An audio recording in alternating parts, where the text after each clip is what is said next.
Introduce Tony Conrad, everybody. Come on, Tony Conrad. Rising up, back on the street. Took my time, took my chances. Went the distance now. Awesome. Dueling A lot of cat calls out there. That's kind of new. Yeah. I can tell you, MG did not get any cat calls. Oh, good. Yeah. How's it going, everyone? All right. I know he thinks he's going to control this, but I'm going to start. How's that? I got some questions. great. For you guys. All right. How many people here have downloaded Editions, the new AOL iPad app? Only one. You guys should try it. It's actually, I don't normally pimp products, but it's slick. It's very good. How many here have a WordPress blog? All right. That's pretty good. How many people have an About.me profile page? Nice. Very, very nice. All right. And then just a couple more things I wanted to kind of figure out, like who this audience is. How many of you are first-time entrepreneurs? Great. How many of you have done it several times? Feel like you're old bears at this point in time. All right. That's great. All right. That's helpful. How many of you have iPhones? Okay.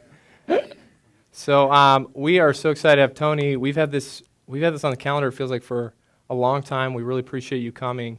You don't really need an introduction, but we'll give you a little introduction. Tony grew up in the great state of Indiana, attended the Indiana University of Bloomington. That's right. Graduated in business and journalism.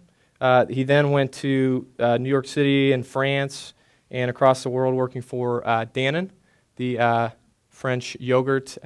Some of you may be familiar with Activia. That's a Danone. Danone, excuse me. Danone.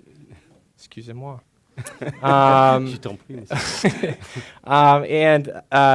Subsequently came to Silicon Valley, invested in a number of companies, Outpost, which later was acquired by Yahoo, turned into Yahoo Mail, WordPress, co-founded a company called Sphere, which was acquired by AOL, the building which we owned by the company which we sit in today. Also co-founder True Ventures, which is invested in companies like Milk, Plantcast, Kissmetrics, or a Brush. That's one of the new ones, which is a cool, interesting investment. And then, of course, About.me, which was founded in 2009 and bought in 2010. So, tell us a little bit about Indiana. Tell us about your background. Your kind of what were your parents' background? Were they in tech? Were they Tell us about where you're from. Yes, so I grew up in a very small farming community called North Manchester, Indiana, which is in the northeast corner part of the state. And when I say small, extremely small. About 5,000, maybe 6,000 on a good year, living there. Mainly, as I said, a farming community with one manufacturing plant, which my mother's family was involved with and has started, called the Heckman Bindery. Turned out to be a fairly large bookbinding business, but that was about as close to technology as I think my family got. Is it still there? The Heckman Bindery has since been sold, but it is still there, absolutely. But I had about 120 kids in my high school class. I think 9 went to college. Our idea of preparing for the SAT was on a Thursday, was told that on Saturday, if I was going to go to college, I should probably show up and take the SAT test. And that's about the way it kind of worked there. And you did not attend the Milan High School, is that right? Can we confirm that? You were not? But who's your reference for these people out there? Milan. So if you guys, he's referring to the, it's a true story. It's a basketball story. Where the smallest school in the state ended up playing the largest school of the state. And what was further complicated about that was that the largest school was obviously integrated with people of all races. And so the basketball team ended up being all, I think, 100% African-American versus 100% Caucasians. And a guy named Bobby Plump, I think, hit a shot at the end of the Jimmy game. Chitwood. Yeah, or whatever, in the movie. Yeah. And but my dad actually played basketball against him. Okay. So, yeah. Oh, wow, cool. Yeah. He was in the neighboring cool. town. So you went to college in Indiana. You studied. What did you plan to do when you came out of college? You studied journalism and business. Were you thinking I'm going to be a news anchor, or were you thinking, where were you thinking you'd go? Yeah, so when I was in high school, one of the things I did is I ran the yearbook. And when I was running the high school yearbook, the local newspaper approached me when I was, I think, 15 and said, hey, maybe you'd like to cover the local sports and write a column for us in the weekly newspaper. So I started doing that. And I kind of fancied at that point in time that I would go into a journalism career. What I realized when I got to college was I sucked at it. I'm a grinder, and on top of it, I'm a bit dyslexic. So, in fact, I am dyslexic. Let's just. But at the time, I didn't know that. But I am clearly that. And so I wasn't a great writer. I wasn't fast, but I could plod through it and churn stuff out. Yeah. So that was why I chose that as a major. Indiana has one of the top 5. Journalism programs in the country. So that was another thing that interested me. And so you graduate from college, and you, if I have it right, you moved to New York originally, right? Yeah. And you accept this job, or you were working for someone else, and then you made your way to France. Yeah. So I ended up. Tell us the story. So I ended up in New York, working for BSN, which is a very large, I think it's the 3rd largest consumer packaged goods company, and I worked for them in product management, and great company. And after a couple years, I thought I'd go to B school, and actually applied and gotten into some great schools, and approached them about that, and said I'm gonna check out here end of summer, and they ended up offering me a great job in France, and I talked with my father and my mother, and they were kind of like, go do that.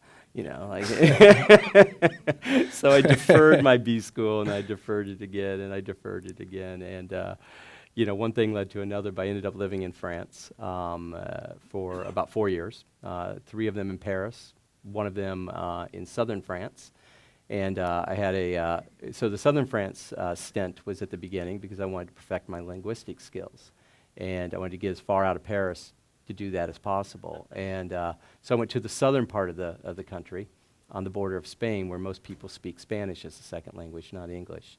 And I worked in their merchandising department and eventually their sales department. But my best all-time job, true story, it was when they issued me a little blue uniform with my name, Tony, and a little beret hat. And I would go to the grocery stores in the region Carrefour. at Carrefour and Auchan, all that, at 3 a.m. And I would literally reset their shelves, which was kind of a glorified way of saying clean the shelves and then reset it with a number of facings. And I think that was probably the best job I've ever had. Yeah, I mean, by many accounts, it was not a glamorous job. It right? wasn't, but it was fantastic. Yeah.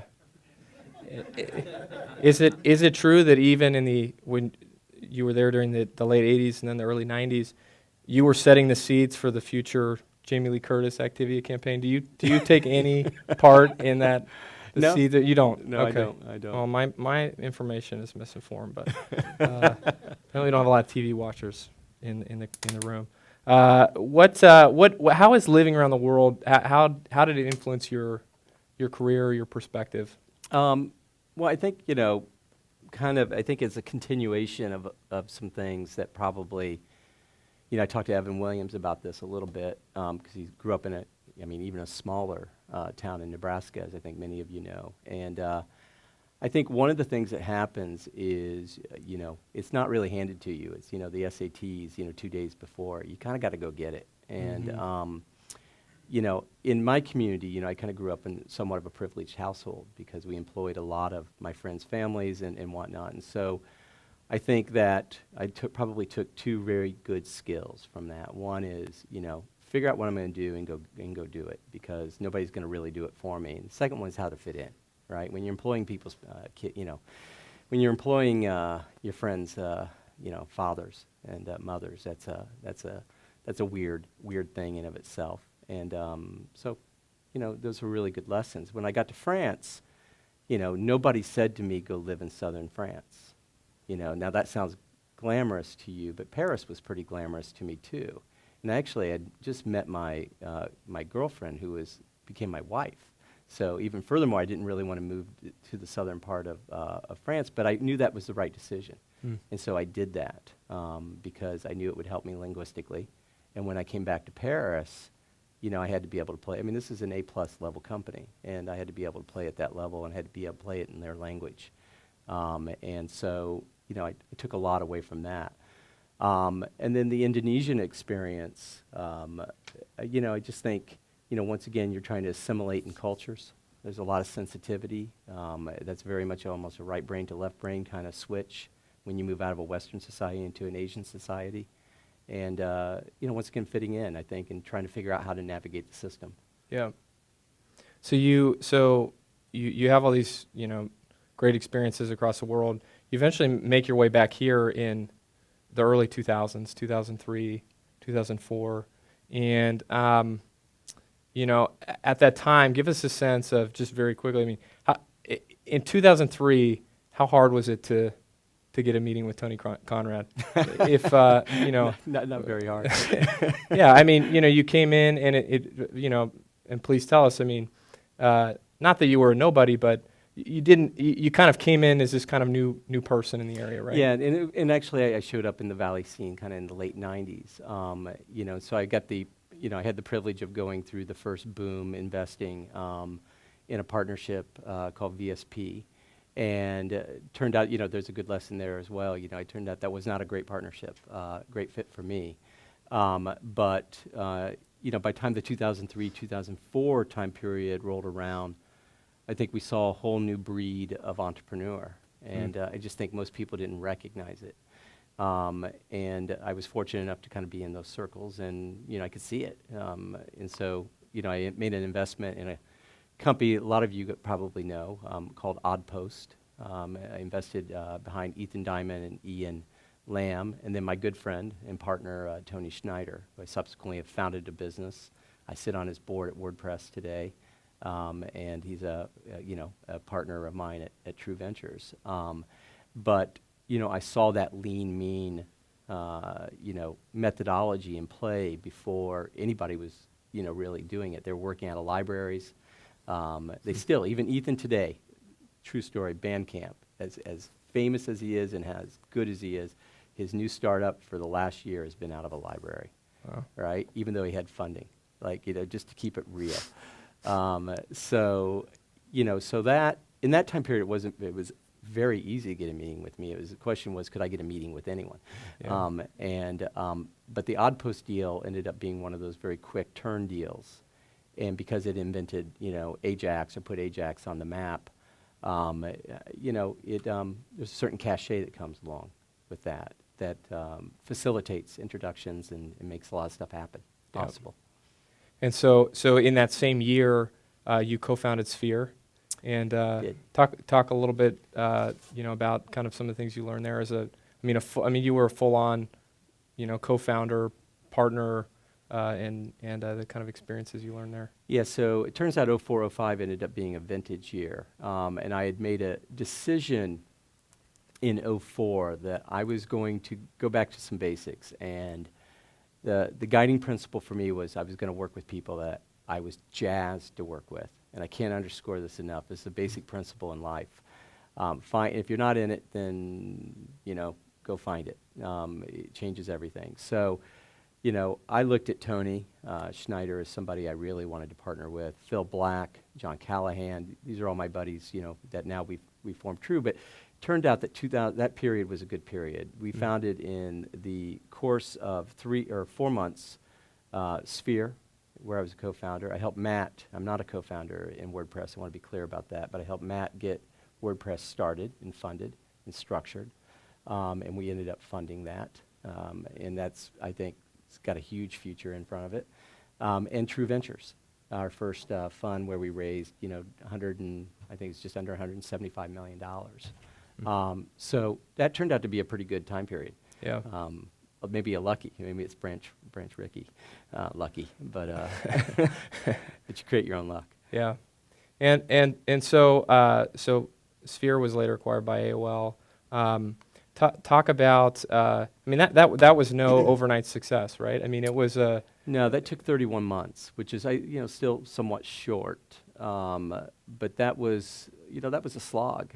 Mm-hmm. And, ended up working out, not just because the thing I'm proud about there is not that we got acquired. That's nice. That's a bit of a byproduct, though, that, at one point in time, Sphere was ubiquitous. It was everywhere on the web. And, we created what I think is arguably the first, widget that would live on top of somebody else's site. So what we did technologically, I think, was very interesting. I think that our ability to get distribution, in a space where we had no domain expertise, we had no inside baseball unfair advantages, right? For those of you working in a space where you don't have that domain expertise, to me, that's opportunity, right? Because you can reach out, you can do things that you maybe be a little bit too shy to do, right? I mean, people from outside tech all the time just ping me and say, hey, can I have coffee with you tomorrow morning? Yeah. People in tech, like, they're not going to do that, right? Right. So. But do you meet with them? No. I can't. But they tried. There was a point. Yeah, I mean, sometimes maybe. I mean, I actually did recently, but it just. They're bold. They're bold because they don't know any better. They're is bold what you're because you saying. don't know any better. And so, we, with Sphere, it was 31 months. We ended up having multiple acquisition offers from all the people that you would imagine here in the Valley. And we ended up choosing AOL because, quite frankly, they had the easiest terms. Not the most money, but the easiest terms. And they were the coolest about the fact that I had this kind of dual life between straddling between being a being at a venture fund, investing and being a founder in a business, and they got that. And so other people didn't get that. They Yeah. wanted me to stop doing the true venture stuff, and I thought, like, are you crazy? That's not going to happen. Yeah, I mean, to me, that's what makes you guys so unique. Is that, and as you talk to founders that you guys work with, which I did kind of look preparing for this, and that's the first thing they say is they'll say, the true guys, they've been there, and people say that all the time, but literally, like, not only have you been there, but you are there. I mean, Yeah. your partners are in WordPress, or they're everybody kind of you did About.me, and I'm sure you'll do something else, before too long. So it's like you guys, you have this mentality of, hey, I'm always going to be an entrepreneur. We're also investing. We have this fund. But it feels like it's very easy to relate to you and the companies that. Thank you. That It's a big unfair advantage when you have. So the way that True Ventures is structured is we have, and we've all known each other forever. We've been each other's investors. We've been each other's advisors. We've been each other's shoulders to cry on. We've been co-investors. We've just done a lot together before we started the fund. And one of the things that we just thought we would try at the formation was Tony had his job at WordPress, and I had my job at Sphere. And we both just kind of started that stuff. And I think, I can't speak for Tony, but I can speak for myself. I always thought that I would kickstart it, get it going, and then hire my replacement and treat it almost like I do, my investments. And I just, I could never give it up, right? I had too much of an ego or too much passion for it. And I just wanted to keep rolling. And so I think where that creates an unfair advantage vis-a-vis working with this community is that there's a certain authenticity. And I choose that word very carefully because I think it can be pretentious, but I think we are incredibly authentic. When John Callahan says we started this firm to serve the needs of entrepreneurs, it means something. It's not a throwaway line. You'll see that in a lot of places, but it's genuine because we're serving ourselves in a lot of ways. And so having that active DNA in the partnership creates a sensitivity to the issues that early stage companies might be going through. In a way that I think is really powerful. this is a question from the app. If you another shout out. And can I get some Bernie? water? Yeah, right here. I got you right here. Oh, Bernie, where's Bernie? excellent. Hey, Bernie. Thanks. Tony, what mistake are you most proud of? Ooh. Wow. That's a loaded question, man. I think, well, I'll tell you. So I'll go back to France. It's actually a really good one. So I took this job. I thought I could speak French. I really did. I thought like, oh God, this is, I'm a smart guy. I know how to navigate. I speak enough. I'll get there. And I got there, and trust me, it was a mistake. I mean, the guy who could speak, Oxford English was, like, ooh, he could still speak to me in French, and I'm like, dude, just like break it down and be real for a minute. And so I realized I'd made a colossal error in judgment, and once again, I think you got to own up to it. And I did, and I self-corrected. And I went to them. I didn't wait for them to come to me. I just went to them and said, hey, this is not going to work. It's just not. I go out on the weekends, and, people speak to me in English. I'm doing this. They're speaking to me in English. I order coffee. They speak to me in English. Can I go someplace where I have to speak French? And he said, what do you want to do? And I said, sales. And he said, you can't do sales because you can't speak French. I was like, yeah, dude. Yes, exactly. And you know what? I crushed it. Because I think everybody felt so sorry for me, man. I'd just say, please, and then they'd say, no, we can't order that much. And I'd look up, I go, oh, I don't understand what no means, and I look it up, and then they'd laugh. They go, all right, dude, would you just go away? And I did. So that turned out to be a very good mistake, because I had a tremendous amount of fun. I learned a lot. I was very proud of myself at the end. I persevered, and I succeeded. When you speak great French, right? Jeff Clavier walked in here with you, and he immediately went into speaking French. And I lived in France as a kid, and I don't speak very good French, but he was speaking real French. I mean, he was like, he's a Frenchman. He was not, he was not beating around the bush. I mean, he was talking to you like you were a French guy. Yeah, and so you learned French. So I did. It worked. I did. It was fun. So tell us, we're going to talk about me and a couple of different things around that. Who's heard the story of the domain name, purchasing the domain name? Okay, yeah, we're definitely awesome. Here. So this story is amazing. So please tell the story. So when we started about .me, it was just, first of all, it was just a goofy idea. In a lot of ways, it remains a bit of a goofy idea, but incredibly powerful. So I would refer to it as about.me, or about me, but there was no way we could get that URL. And so when we were forming the company at the last second, we had to name it. And one of my co-founders, Ryan Freitas, said, let's call it Pumpkinhead. And I'm like, oh, great. So love it. I don't have a better idea, so let's just do that. And I remember I actually asked him, can we get the .com? Thinking we might actually use this thing. And he said no, but he said we can call it Pumpkinhead Inc. And I'm like, great. And so we did that. And I remember I had a couple months later, and we weren't really even working on it yet. And Ron Conway, in that way that Ron can be, he grabbed me and goes, nope. And my partners didn't even really know what I was doing. And he's like, tell me about .me. And I was like, what are you talking about? There is no about.me. And he's like, but that's what you're working on. So I started to understand, okay, we're going to go get this name. And so I got this guy through Om Malik. Does everybody know Om Malik? Fantastic guy, one of my partners, and an advisor to us at about.me.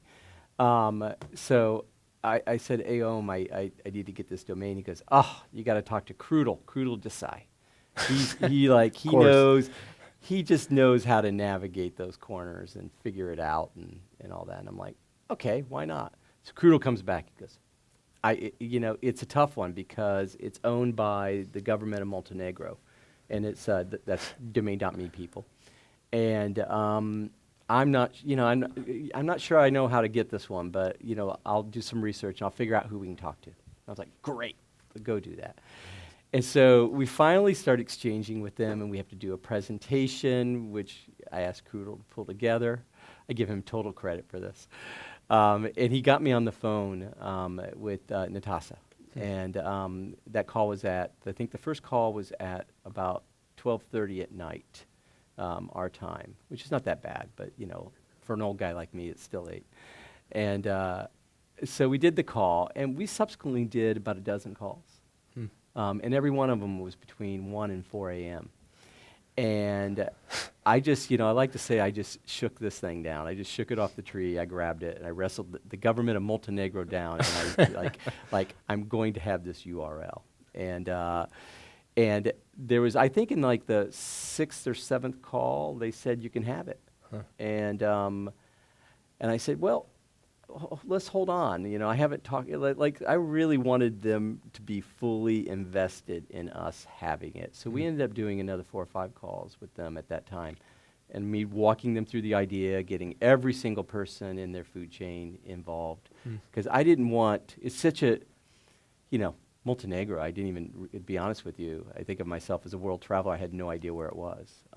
And Where is it? It's right below Croatia. It's okay. kind of Yugoslavia. And We have any Montenegro nationals in here? Man, really tough crowd. Even the guys in the back there? What about you with the hair? You're not from Montenegro? Okay. Where are you from? Okay. oh no, Fair enough. Palo Alto. you're clearly Canadian. I love it, man. You stand out. We want to know what you do in a minute. You're But just jealous. You got a let's little look- hair envy, I let's get- think. Yeah, okay. fair enough. So We're still going to shave your head at the end, right? yeah, absolutely. Okay, good. So we ended up getting the URL, and I convinced them basically to give it to us, to not pay, and not give any equity. And we ended up paying a little bit, just a little bit, and we ended up giving no equity. And what I promised them was that I was going to bring together an incredible group of people that were going to create presence for this URL if we were successful in a way that money just really couldn't buy. And that's kind of what we ended up going to do. Then we had to navigate with New York Times, who owns About.com.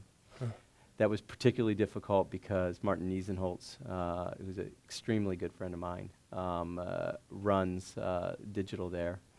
And they were very gracious, and they empowered us to do it, and they became investors in the company, shareholders, and I can't thank them enough for being cool. They're also an investor in True's fund, so that helped a little bit.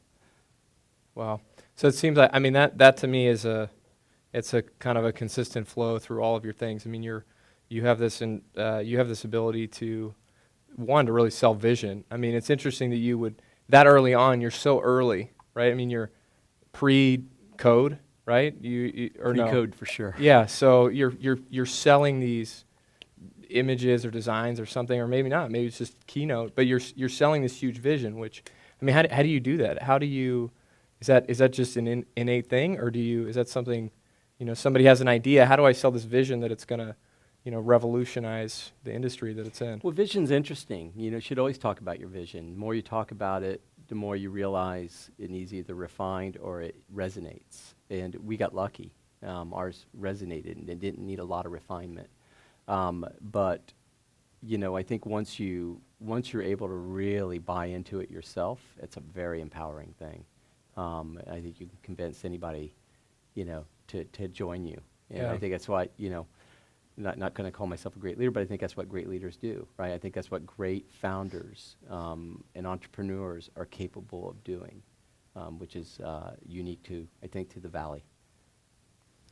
So December 2009, this infamous Christmas party, Arrington then writes about you in TechCrunch. He did. And then the product actually, and it's, I think it's good to look at this, like, you all were talking about this even before then, obviously, in the fall.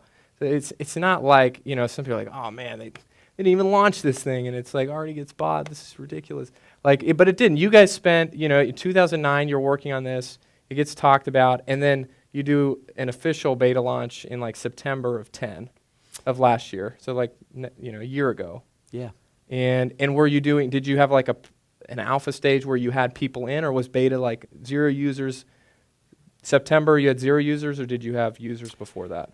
So one of the things we did, so Arrington actually, he did corner me at Ron's party, at his Christmas party in that December, and I have a rule with the press, and I think I've always had a good relation with the press in that I tell them everything. Especially when my hands are caught in the cookie jar, they're in the cookie jar. I'll tell them what cookie I'm getting, how many I'm going to eat. there's going to be too many. How fast I'm going to eat it. And Mike, Why do you had- do that? well, Mike had figured out, that we were doing something, and he wanted to write a story about it. And I just said, here, look, Mike, here's everything that we're doing, and here's who, is funding us, and here's who's involved, and here's the idea. And if you really want to be helpful, it's not by writing, an article right now. So he ended up writing just a little thing. I think Luke, Luke's from About.me, by the way. I don't know if Heidi or anyone else is here, but if you are, raise your hands.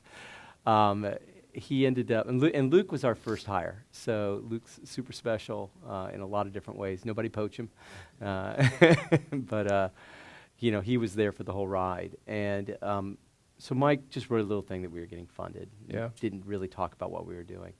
But in September, he called me up.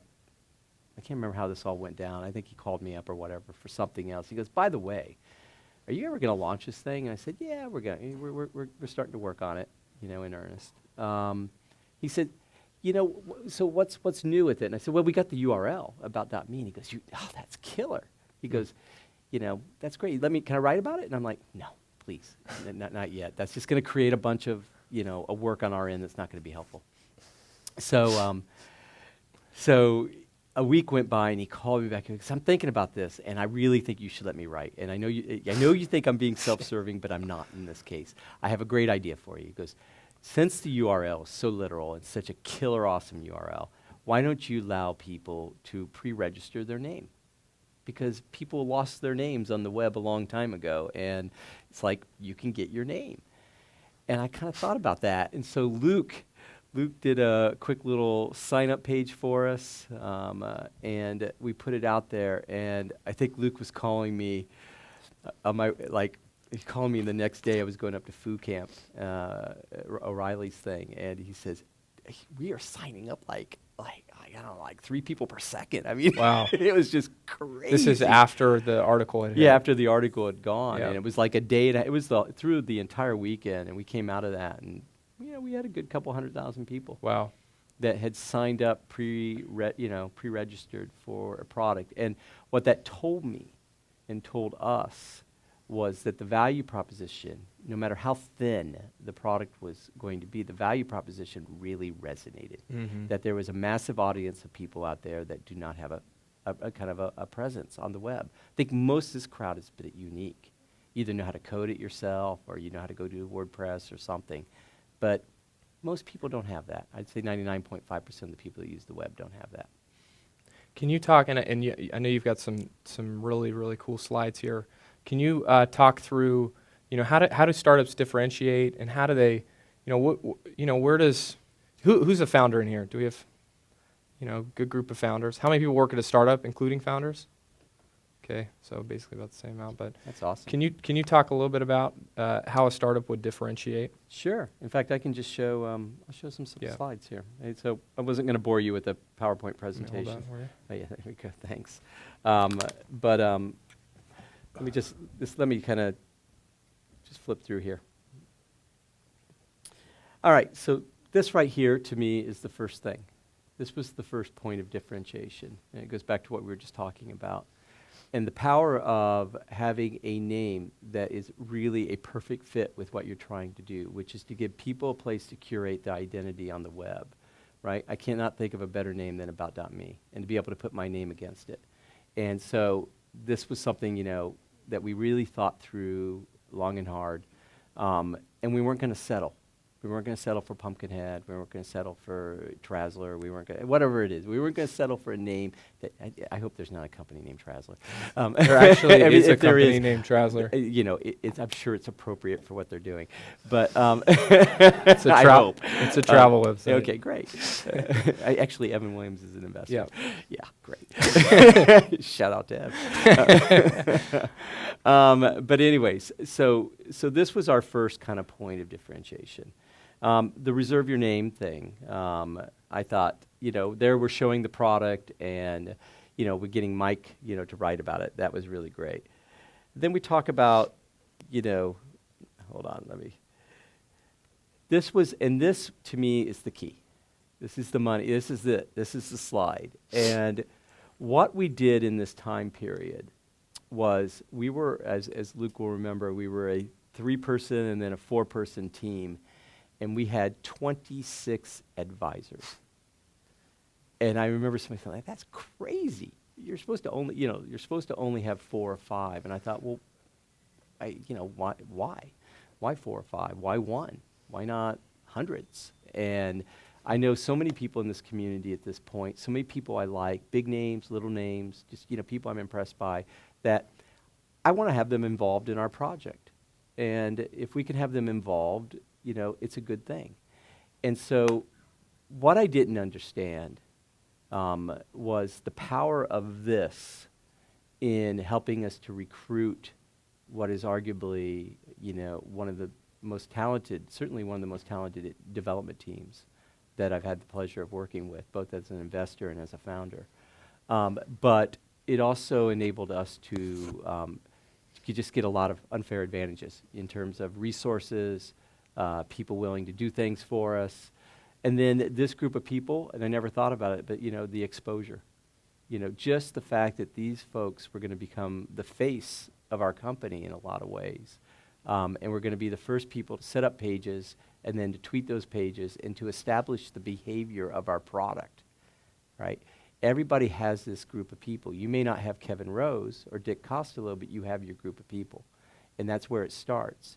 Zuckerberg had his group of people, right? He had his group of users. It was different. He didn't have advisors in this way, but he had faces, right, that he could, associate with the product.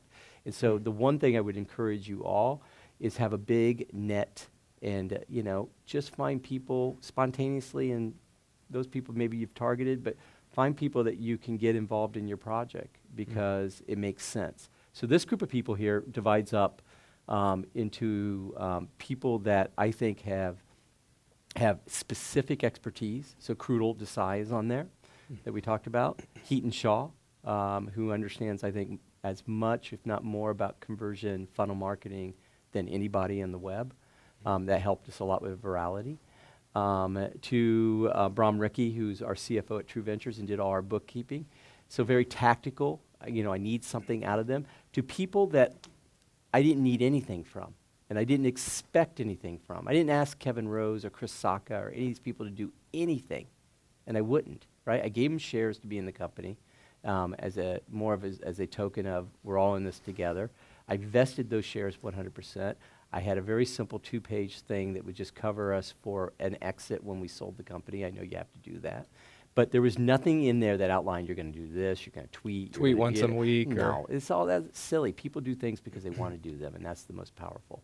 And so that group of people, the Matt Mullenwegs and not, are people that I think have built massive presence on the web, right? So they've built their identity on the web, and hence that was a perfect fit with our product. The fringe benefit was that they had 20 million plus Twitter followers in aggregate. And that, you see me smiling, because that was when it was like, We're all smiling. awesome. Awesome. And, we saw that. You people don't, most of you probably don't know, we don't publish our stats, but, we're 241 days old today. We have grown much, much, much faster than LinkedIn, Facebook, Twitter, Foursquare, any of these sites at this stage. And that's I think I'm really impressed by that for our team, because this is not download an app type product, right? I'm not diminishing that. It's not that simple. You still have to go do something. So it's really powerful to see the virality and the adoption, on this product. And a lot of it's thanks to these guys. The other thing that, this gets back to, that URL, it's exclusive, right? Because it is your name. And so that's a really great incentive. But we also tied into physical artifacts. Web companies don't do this. Web companies think about virality, and I think those are table stakes now. I think that's like the minimum poker that you got to play. To enter the game, you got to put viral loops into this, But what makes it cool and special is when you take a step back and you understand people's identity lives both off and online, and they're merging, right? So how can we play a role in that? So one of our guys, Fuji Bear, came up with this idea for business cards. It's not, in hindsight, you look at it and go, duh, it's an easy idea. About.me product is also a easy idea, but we executed incredibly well.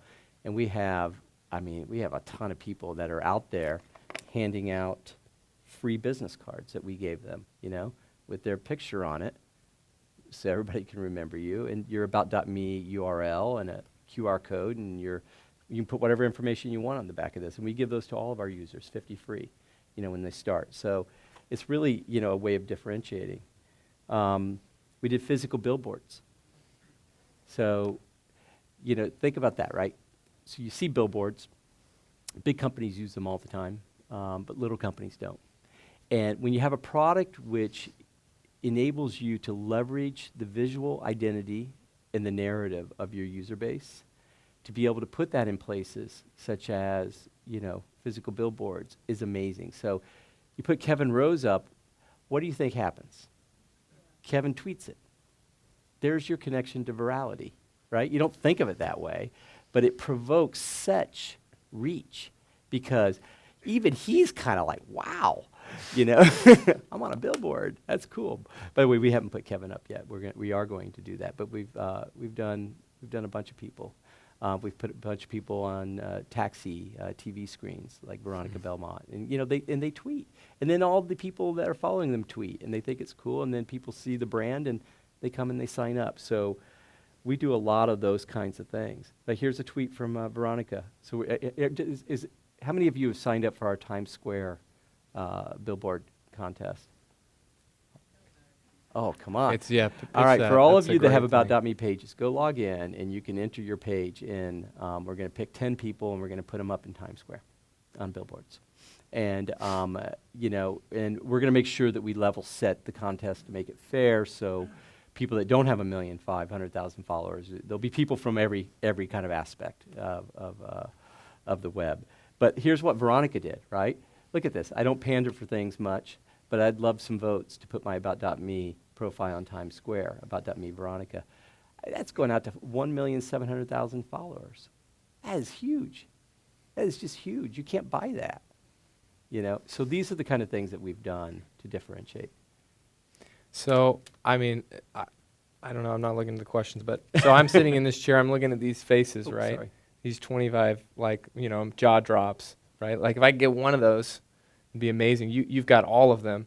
So where does someone start, right? So, you're new to the Valley or you're new to the startup, like, I think it was interesting what you're saying, like, they don't have to have 1 million followers, they just have to be real people, like your community, whoever they are. But how does one get one of these people, let alone all these people? But where do I start?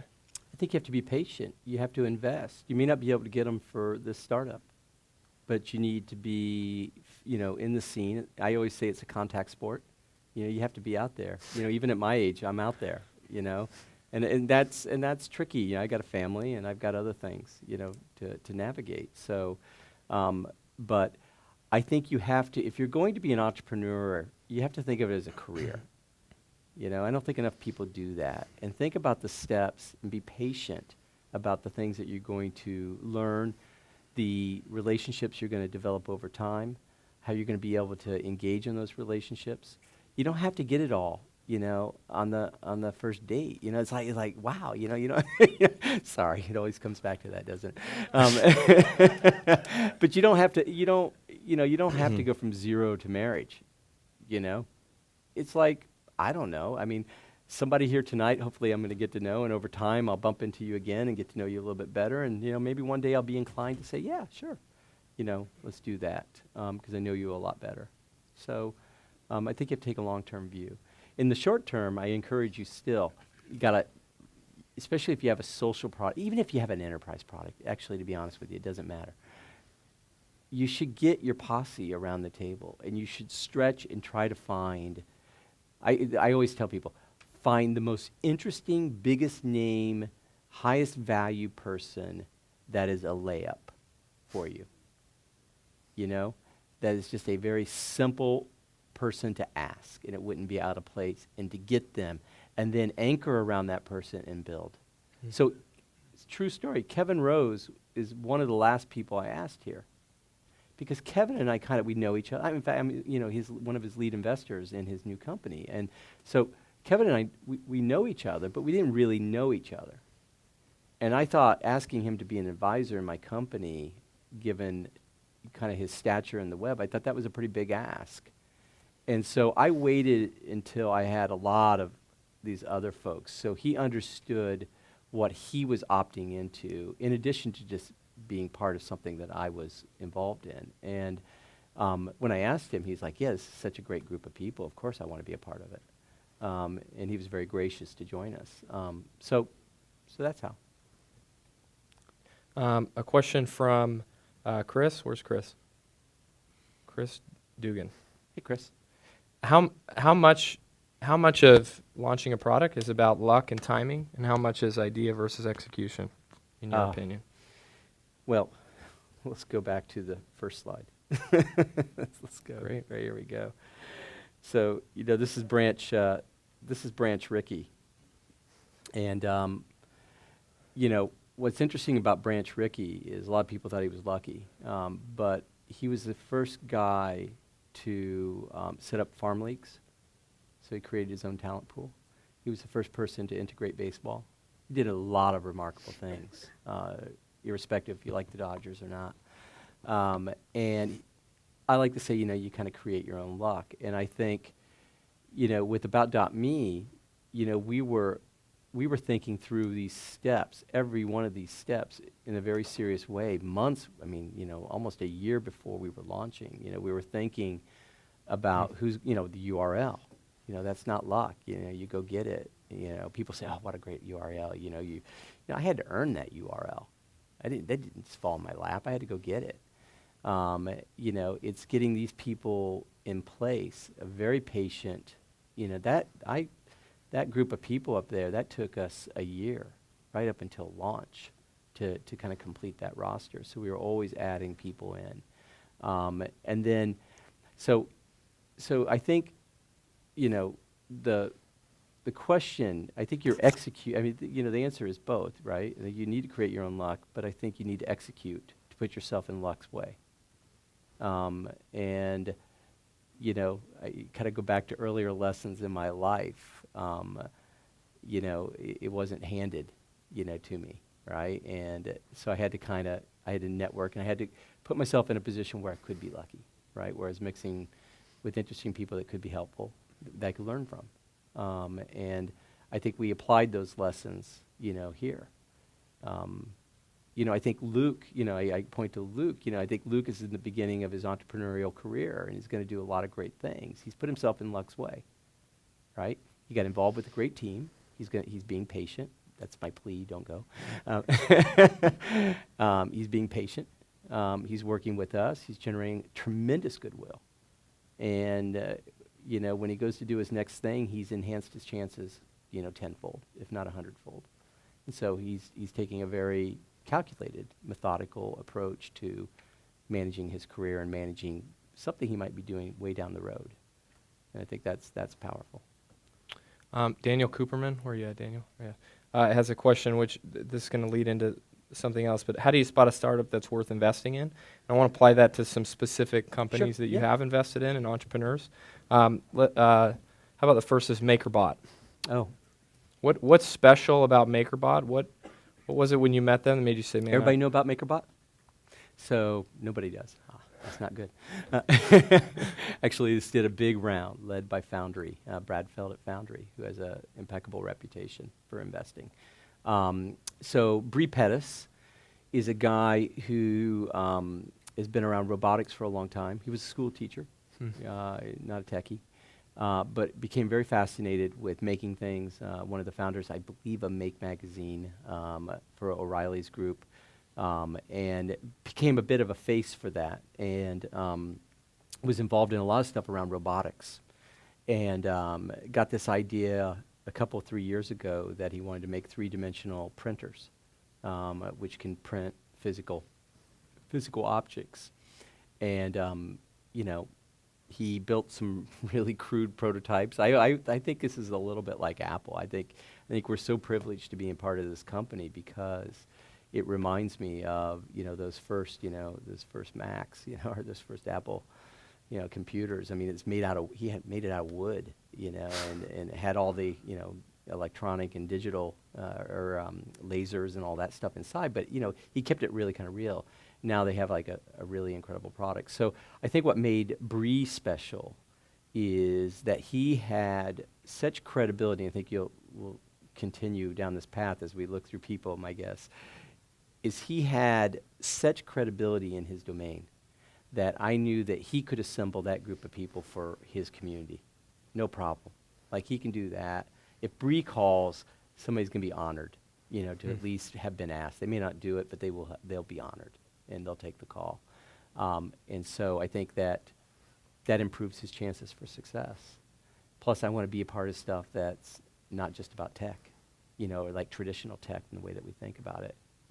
I too need to be, I'm curious, I'm intellectually curious. I have a lot of interest, and, I think my partners are great in that they empowered me to do something so wacky, and it looks like it's killing it. He's selling tons and tons and tons of units to a point where he could get a very major round from a major investor. So, exciting. What about Kevin Rose at Milk? Kevin's going to launch his thing, and most of the people in this room are going to go try it. I think that, he's gone through his experience at Dig. I think that's an incredible plus for him. I think it's remarkable.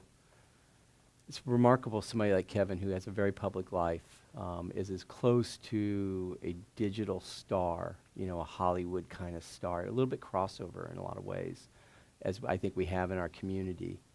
And, I think he's incredibly humble, and, in a way, he's very shy. But I think there's something mysterious about him, and people will kill for him. Everybody in the Valley wanted to fund him. I mean, everybody. Everybody wanted to fund him, literally. And I think that, whatever products they build, which I know what they are, when they put them out there, they're going to get exposure in a really major way. And I think he has a gift for product. The last one is Automatic WordPress. And I just want to read one stat before you say it, and you tweeted this out the other day, that 4.7% of all 14.7% of all websites run on WordPress, but 22% of all new websites created last year were built on WordPress. And that is insane. That is insane, huh? What that means is it's not a blogging platform. What that means is that it's become the underlying CMS of the web. And when you get that kind of growth, that 14.7 to 22% in a year, what that means is there's a certain virality. That number will continue to go up. I think Matt Mullenweg is probably, I pinch myself at the people I get to sit around in rooms with at times.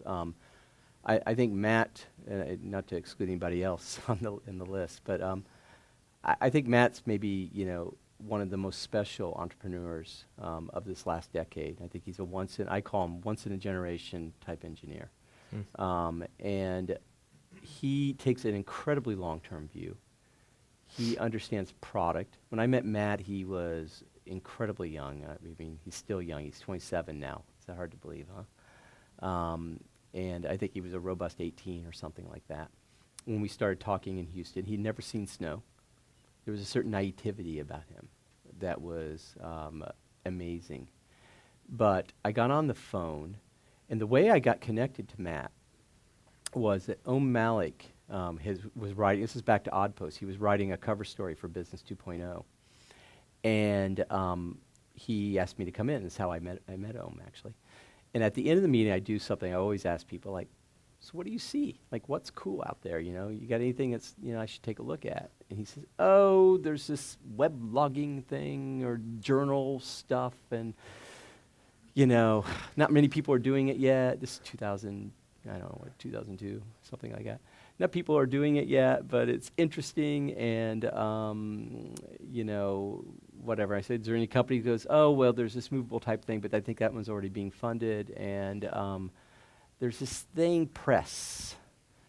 And I'm great. So I mean, I just scratched it down. I got back to my office. I can't remember if it was the next day or whatever. I was looking at my notes, and I just Googled it, and I just figured it out, and then we got introduced, and I just started talking to Matt for a good year, just on the phone.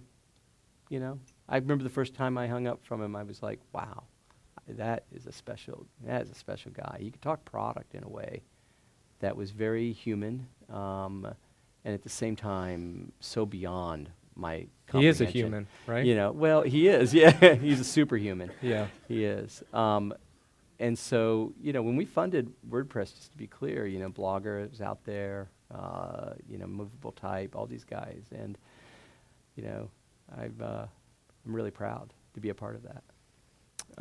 So this is going to embarrass you just a little bit, but I had one of your, I won't say who it is, but one of your entrepreneurs sent me something about you and from one of the companies you funded, and this is what he said about Tony. He said, "I first met Tony the day after a hard meeting with some other investors that sent my nerves skyrocketing. So when Tony," this is your Oprah moment, by the way. I don't have any Kleenexes, but I wish I meant to get Spencer Kleenexes next time for sure. Tony suggests we meet at a local cafe and just chat. I was relieved. There was no pressure, just a guy generally interested in what our company was doing and helping us do it. The meeting was so different, and I was so impressed with him that I told my parents that night I wanted to be like Tony when I grew up." Just let that soak in for no. Could you tell my son? If they let me give me those shoes, I will. Having gotten to know Tony better since the first meeting, I'm happier than ever. Our company is a true ventures company. There are so many things that make him awesome, it's hard to quantify. Maybe it's that he's an active entrepreneur himself, so he understands our pain. Maybe it's that his advice is always spot on. Maybe it's just that he's genuine. All I know is screw being like Tony Conrad when I grow up. I want to be like Tony now. Let's give him a round of applause. That's pretty, Thank you. pretty awesome. I didn't realize you guys funded poets, but this guy's an engineer. He's a good writer. They're a really good writer. But Somebody's getting a bonus. just close that next round. But I think there aren't a lot of people here that are funded by you, including myself. But I would say, your impact on our community is greatly felt by people, who aren't close to you, but who people that see you and appreciate what you've done. And I think that sets you guys apart, and it's part of what makes you all so successful, and get to work with such great entrepreneurs. So we appreciate you coming to the Startup Grind.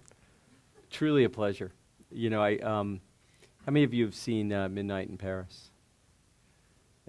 So I've been saying this for years, and I finally have something that I can point to. For those of you who haven't seen it, I don't think I'll spoil any plot line here, but the thing that was really interesting is, in art, if you're into art, and I am, and if you're into architecture and things like that, which I am, there are periods, there's great periods, right, that there is stuff that's happening and it has cultural significance. It's not just, community significance, but cultural crossover significance. And the 1920s was kind of that period, one of the great periods with Picasso and just like Montreal and all just these amazing people. And the thing that was so incredible about it was they were all living in Paris and they all hung out, right? They all went to cafes. They all went to the same parties. They all hung out. And it was just because I think there was just nobody else in the world more interesting in that moment of our planet. And I think that, some of us are going to be successful, some of us aren't. But the gift that all of us truly, truly get is that, we're part of that moment. That is what this is, right? There's nothing more interesting, more culturally impactful, in my opinion, than the tech community. And while it can burn you out a little bit at times, it's incredible, guys. And I think if everybody can just stop at moments and just pinch yourself and say, I'm going to look back. I mean, honestly, we're going to look back, 50 years from now, people are going to look back at this moment and they're going to go, wow, wow, that is the coffee table book that a lot of my, my generation's parents have.